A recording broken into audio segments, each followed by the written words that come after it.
جب لوگ جنت میں جائیں گے تو 1000 سال کی مسافت دور ہی ہوں گے کہ جنت کی خوشبو آنا شروع ہو جائے گی، لیکن 4 اشخاص ہیں جو جنت کی خوشبو نہیں پا سکیں گے۔ وہ کون کون سے ہیں؟ ایک قاطع الرحم، جو رشتہ داریاں توڑتا ہے، کبھی اس سے لڑائی، کبھی اس سے لڑائی، کبھی اس سے لڑائی، حالانکہ حکم ہے سل من قطعک وات من حرمک، جو تجھ سے تعلق توڑے تو اس سے تعلق جوڑ، جو تجھے محروم رکھے تو اس کی جھولیاں بھر دے۔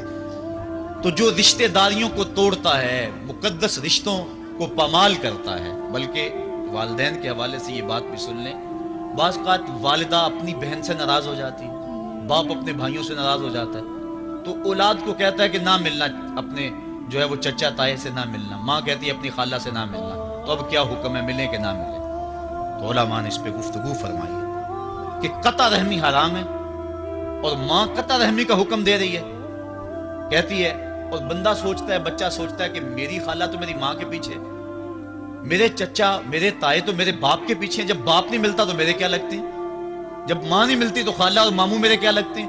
تو وہ ماں کے پیچھے اور باپ کے پیچھے لگ کر ان عظیم رشتوں کو چھوڑ دیتا ہے، جبکہ لا طاعت المخلوق فی معصیت الخالق، خالق کی معصیت میں مخلوق کی اطاعت نہیں ہوگی۔ تو جو یہ چیزیں ہیں قطع رحمی نہیں کی جائے گی۔ علماء نے یہاں طریقہ یہ بیان کیا ہے کہ والدین سے چوری ملے تاکہ ان کا بھی دل نہ دکھے لیکن ان سے تعلق نہ توڑے، چونکہ قطع رحمی کے زمرے میں نہ آئے۔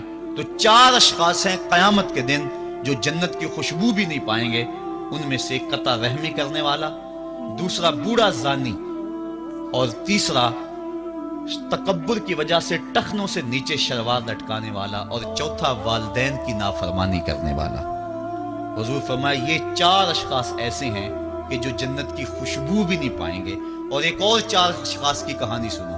حضور نے ارشاد فرمایا، اے عمر، اگر مجھے لوگوں کے سست ہو جانے کا ڈر نہ ہو تو میں تمہیں یہ بات کہوں کہ اس خبر کو جا کے گلی بازاروں میں بتا دو اور 4 اشخاص کی جنت کی گواہی دے دو کہ انہیں جنت میں جانے سے کوئی شے نہیں روک سکتی۔ عرض کی حضور کون کون؟ فرمایا ایک وہ عورت جس نے اپنی ساری محبتیں اپنے خامد پہ نچھاور کر دی اور وہ اس حال میں مری کہ اس کا خامد اس پہ راضی تھا، جنت میں جانے سے اس کو کوئی شے نہیں روک سکتی۔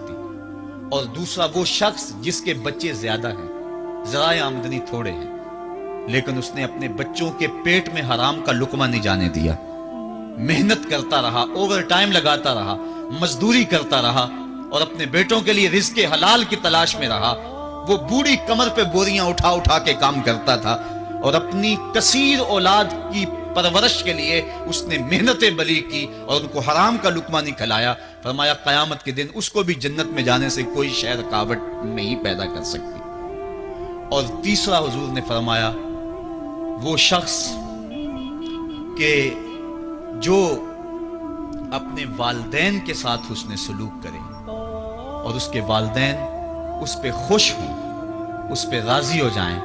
اور چوتھا وہ شخص کہ جس نے ایسی سچی توبہ کی کہ گناہوں کی طرف پلٹنا اس کے لیے اتنا مشکل تھا، جس طرح جانور کے تھن سے نکلا ہوا دودھ واپس نہیں جا سکتا، وہ گناہوں کی دنیا میں دوبارہ نہیں جا سکتا۔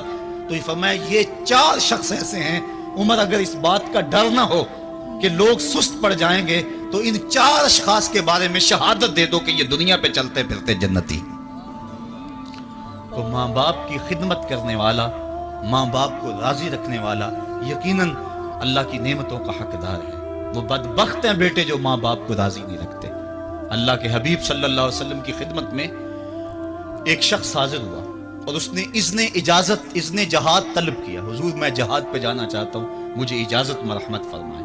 حضور نے فرمایا احیٌ والدہ کا، کیا تیرے والدین زندہ ہیں؟ کالا نعم، عرض کی ہاں حضور میرے والدین زندہ ہیں۔ کالا ففیہما فجاہد، کہا جا ان کی خدمت کر، یہی تیرا جہاد ہے۔ ماں باپ کو بلکتا ہوا چھوڑ جائے اور آپ جہاد پہ چلا جائے، ماں فالج میں گری ہوئی ہے اور بیٹا تبلیغی گشت پہ چلا جائے، باپ تڑپ رہا ہے اور بیٹا پیر کی چوکھٹ پہ جھاڑو دیتا پھرے، اللہ راضی نہیں ہوگا۔ میں سچ کہتا ہوں، اپنے بھی خفا مجھ سے ہیں، بیگانے بھی ناخوش، کہ میں زہر حلال کو کبھی کہہ نہ سکا کند، بات وہی کہتا ہوں سمجھتا ہوں جسے حق، نئے ابلائی مسجد ہوں، نئے تہذیب کا فرزند، محمد عربی صلی اللہ علیہ وسلم سے بڑا پیر کون ہو سکتا ہے؟ لیکن حضرت وہ ویسے کرنی نہیں آ رہے۔ آقا کریم اپنے بٹن کھولتے ہیں اور کرن کی طرف، یمن کی طرف رخ کر کے لمبی سانسیں لیتے ہیں اور کہا میں رحمان کی خوشبو پا رہا ہوں۔ ایک دن صحابہ نے پوچھا بندہ نواز جس کے لیے تڑپتے ہو، جس کی ٹھنڈی ہوائیں آپ کو آ رہی ہیں، وہ آپ کا بڑا پیار کرنے والا ہے؟ کہا ہاں میرے سے بڑی محبت کرتا ہے۔ تو کہا پھر اتنی محبت کرتا ہے تو یمن تو دور نہیں ہے، بلال حبش سے آ گیا، سلمان فارس سے آ گیا، سہیب روم سے آ گیا، اور وہ یہاں یمن سے نہیں آ سکا؟ فرمایا اس کی بوڑھی اور نابینا ماں ہے جس کی خدمت اس کو نہیں آنے دیتی۔ اللہ اکبر۔ اب حضرت اویس کرنی نہیں آئے لیکن خیر التابعین کہلائے، آئے نہیں لیکن حضور ان کی یاد میں تڑپ رہے ہیں۔ اللہ، بلکہ حضور نے فرمایا کہ کوئی جائے اویس بن عامر کو ملے، اور جب ملے تو اس کو کہنا میری امت کی بخشش کی دعا کرے۔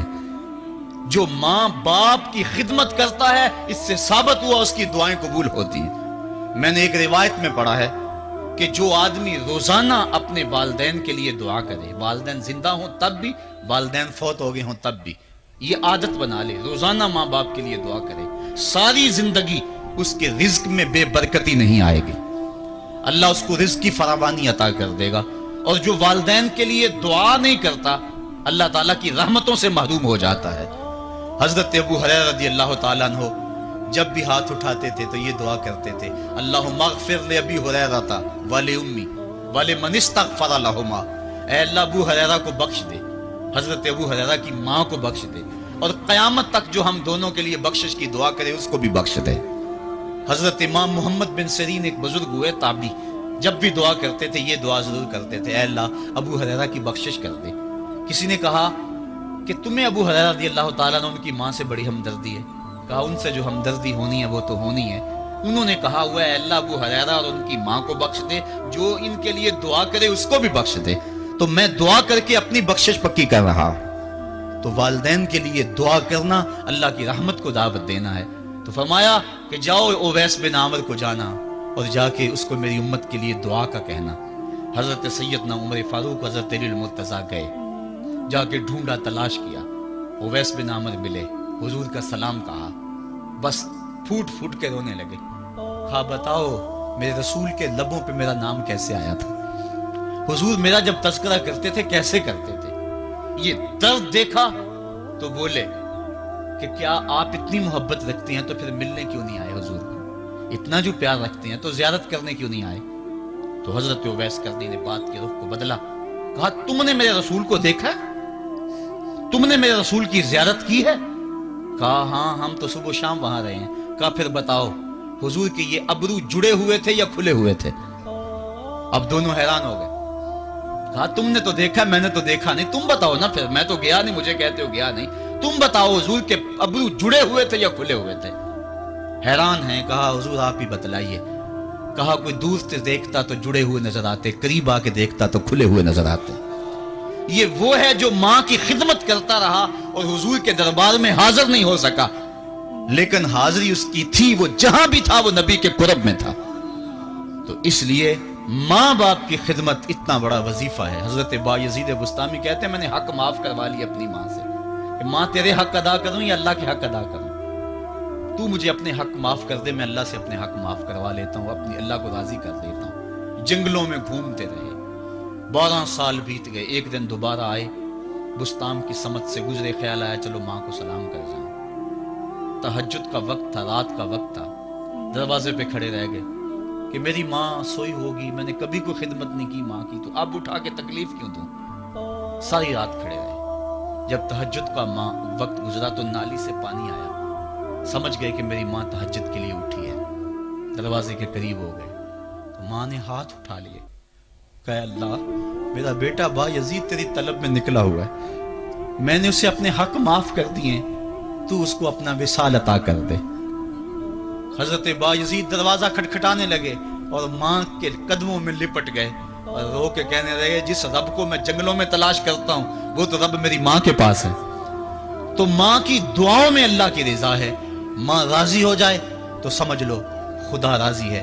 اللہ تعالیٰ جل شانہ نے ارشاد فرمایا وَقَضَىٰ رَبُّكَ أَلَّا تَعْبُدُوا إِلَّا إِيَّاهُ، تیرے رب نے یہ طے کر دیا ہے کہ اس کے علاوہ کسی کی پوجا نہیں کرو گے، وَبِالْوَالِدَيْنِ إِحْسَانًا، اور والدین کے ساتھ اس نے سلوک سے پیش آؤ گے، اِمَّا يَبْلُغَنَّ عِندَكَ الْكِبَرَ أَحَدُهُمَا أَوْ كِلَاهُمَا فَلَا تَقُل لَّهُمَا أُفٍّ وَلَا تَنْهَرْهُمَا، اگر تیرے پاس دو یا دونوں میں سے ایک بڑھاپے کو پہنچ جائیں تو پھر ان کے سامنے تو نے اف بھی نہیں کہنا، اور نہ ان کو جھڑکنا ہے، اور ان سے نرم لہجے میں بات کرنی ہے۔ جب ماں باپ جوان ہوں، بچوں کی ضروریات پوری کر رہے ہیں، ان کے تعلیمی اخراجات اور ان کے معاشی سارے معاملات درست کر رہے ہوں، تو اس وقت تو والدین کی بچے تعظیم کرتے ہی ہیں۔ امتحان اس وقت شروع ہوتا ہے جب ماں باپ بوڑھے ہو جاتے ہیں اور چلنے پھرنے کی سخت بھی نہیں رہتی، صرف سانس کی ایک ڈوری لٹکی رہتی ہے، اور جس طرح بچہ اپنے بدن سے مکھی بھی نہیں اڑا سکتا تھا، اب یہ حالت ماں باپ پر آ گئی، اور بچے کی طرح مزاج چڑچڑا ہو گیا۔ زمانے کے حالات بدل گئے، لیکن باپ کی وہ پرانی روش ہے، وہ اسی انداز میں اسی ڈگر میں بات کرتا ہے۔ یہ آزمائش کے دن ہے، یہ امتحان کے دن ہے، اب دیکھنا ہے والدین کی اس وقت تعظیم کون کرتا ہے۔ فرمایا اما یبلغن عندک الکبر، اگر تیرے پاس وہ بڑھاپے کو پہنچ جائیں، دونوں پہنچ جائیں، یا تیری خوش قسمتی کہ دونوں میں سے ایک پہنچ جائیں یا دونوں پہنچ جائیں، تو پھر ان کی تو نے تعظیم کرنی ہے۔ کیا کیسے تعظیم کرنی ہے؟ فلا تقل لهما اف، تو نے ان کو اف بھی نہیں کہنا۔ حضرت امام فخر الدین رازی کے حوالے سے میں آج ہی صبح یا گزشتہ شب اف کی تشریحات دیکھ رہا تھا، انہوں نے 12-13 اقوال بیان کیے ہیں، لیکن 2 قول فرماتے ہیں۔ اف یہ ہے کہ انسان کے بدن کے اوپر جو شفاف رہتا ہو، صاف رہتا ہو، مٹی پڑ جائے، ریت کا ذرہ پڑ جائے تو اس کو پھونک مار کے اس کو ہٹاتا ہے، تو وہ پھونک سے جو آواز پیدا ہوتی ہے اس کو عربی میں اف کہتے ہیں۔ تو پھر اف ہر اس چیز کے لیے منقول ہو گیا جو ناپسندیدہ ہے۔ ایک تو قول یہ ہے کہ والدین کے سامنے اس احتیاط سے رہو۔ دوسری بات، آپ فرماتے ہیں اف کا مفہوم یہ ہے کہ جب ماں باپ بوڑھے ہو جائیں تو بول و براز چارپائی پہ نکل جاتا ہے، اور انسان ان کو اٹھا کے ان کی خدمت کرتا ہے، صفائی کرتا ہے، کپڑے بدلتا ہے۔ انسان کی طبیعت میں جو فطری نفاست ہے اس کے تحت اس کو ماں باپ سے جو مکروہ اور ناپسندیدہ بو آتی ہے اس سے وہ بچنا چاہتا ہے۔ وہ نفرت ماں باپ سے نہیں ہوتی، وہ نفرت اس بدبو سے ہوتی ہے جو ماں باپ کے بدن سے یا چارپائی سے یا کپڑوں سے اٹھ رہی ہے۔ تو بندہ اپنے جو ہے وہ ناک پہ کپڑا رکھ لیتا ہے اس بدبو سے بچنے کے لیے۔ تو اف کے مفہوم کو بیان کرتے ہوئے حضرت امام رازی کہتے ہیں کہ انسان کو اس بات سے بھی روکا گیا ہے کہ تو اپنے ناک پہ کپڑا رکھ کے اگر ان کو صفائی کر رہا ہوگا تو ماں باپ کے نازک